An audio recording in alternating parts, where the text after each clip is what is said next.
हमारे माता पिता हमारे लिए कितना परिश्रम करते हैं, हमें जीवन में सफल बनाने के लिए उनकी कितनी प्रयास रहती है, इस छोटी सी कहानी से के माध्यम से हम लोग सुनेंगे।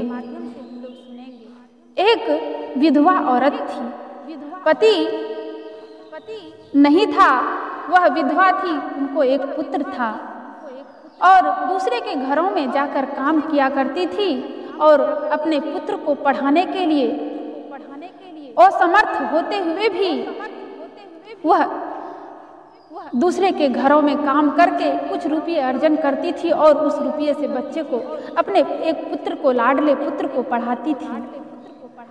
और समय निकालकर वह नित्य प्रति जब बच्चा स्कूल चला जाता था तो वह अपने बच्चे को टिफिन नहीं देती थी। दोपहर के भोजन के लिए वह खुद ही, उनके मन में यह था कि हमारा पुत्र गर्म भोजन करेगा।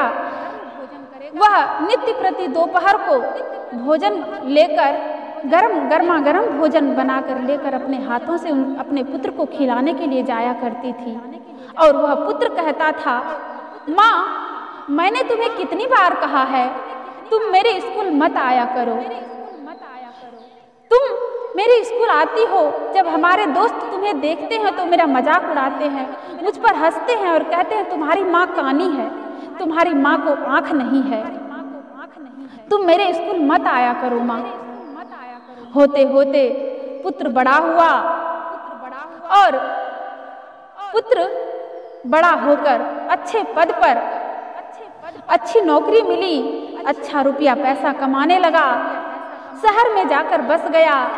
यहाँ विधवा माँ अकेली अपना जीवन व्यतीत कर रही थी।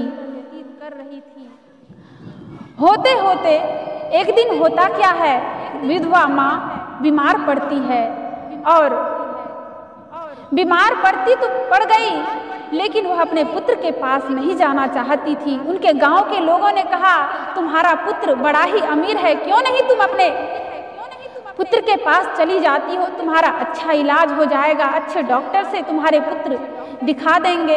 ना चाहते हुए भी वह विधवा औरत अपने पुत्र के पास जाती है।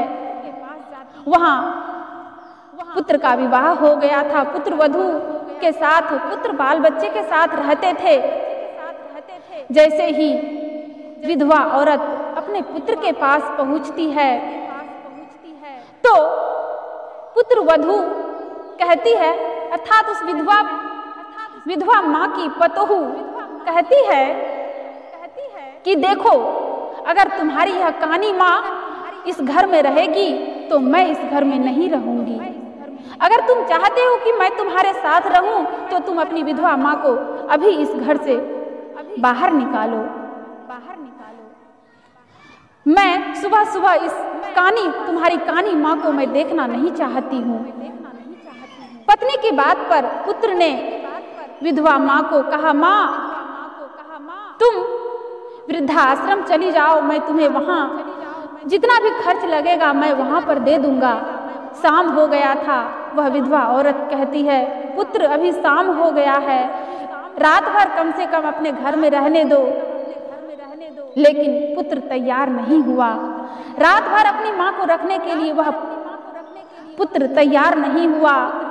बाहर की गाड़ी में ही कार लगी हुई थी, कार में ही उन्होंने अपनी विधवा माँ को उस कार में ही लेटने को, रात भर आराम करने को कहा। और इतना अपमान पुत्र के द्वारा, पुत्र वधू के द्वारा, अपने पोते पोतियों के द्वारा इतना अपमान वह विधवा औरत न सह सकी, सहन न कर सकी और कार में ही उन्होंने अपनी आत्महत्या कर ली। और मरते वक्त उन्होंने आत्महत्या करने से कुछ मिनट पहले कागज में उन्होंने कुछ लिख दिया। सुबह हुआ, पुत्र अपनी विधवा माँ को देखने के लिए कार में जाता है तो देखता है कि माँ तो मर चुकी है। बगल में जो कागज रखा हुआ था वह कागज उठाकर अपने हाथ में लेकर वह लड़का उस कागज को पढ़ना प्रारंभ करता है। उस कागज में लिखा हुआ था, पुत्र हमें समझ नहीं पाया, बहुत देरी कर दी तुमने, हमें समझने में बहुत देरी कर दी। जब तुम्हारा जन्म हुआ था ना तो मैं बहुत खुश थी, लेकिन जैसे ही मैंने तुम्हारा चेहरा देखा तो तुम्हारा एक आंख नहीं था। तुम्हारी एक आंख, जन्म लेते ही तुम्हारी एक आंख ईश्वर ने भूल कर दी और तुम्हें एक आंख के साथ ही तुम्हें भेजा था। मैं डॉक्टरों के पास गई, डॉक्टर ने कहा अगर कोई जीवित मनुष्य आंख दान, नेत्र दान करे तो इनको दोनों आंख हो सकता है। और मैंने अपनी आंख निकालकर तुम्हें लगवा दी। डॉक्टरों की सहायता से तुम्हें मैंने अपना नेत्र दे दिया और मैं कानी हो गई। कानी मैं नहीं, कानी तू पैदा हुआ था।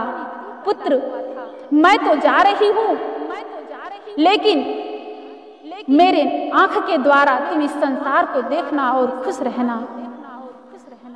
उस पत्र को पढ़कर पुत्र का कलेजा दहल गया, लेकिन अब क्या हो सकता था।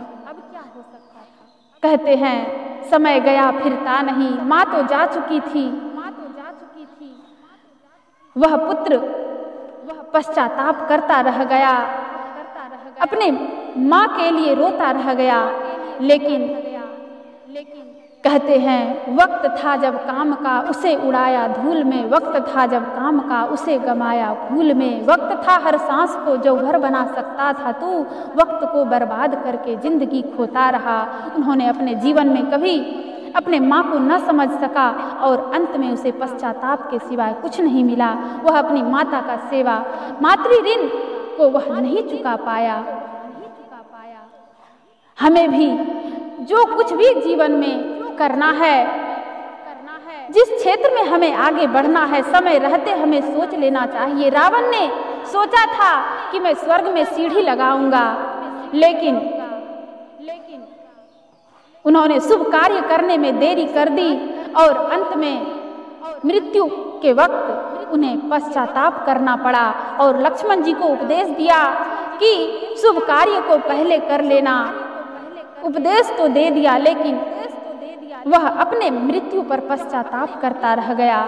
हमें भी समय रहते जो कुछ भी करना है कर लेना ही चाहिए, प्रारंभ कर देना चाहिए। कल के भरोसे हमें किसी कार्य को नहीं छोड़ना है, जो कुछ करना है अभी से प्रारंभ कर देना है। बोलिए प्रेम से श्री सद्गुरु महाराज की जय, श्री सद्गुरु महाराज की जय।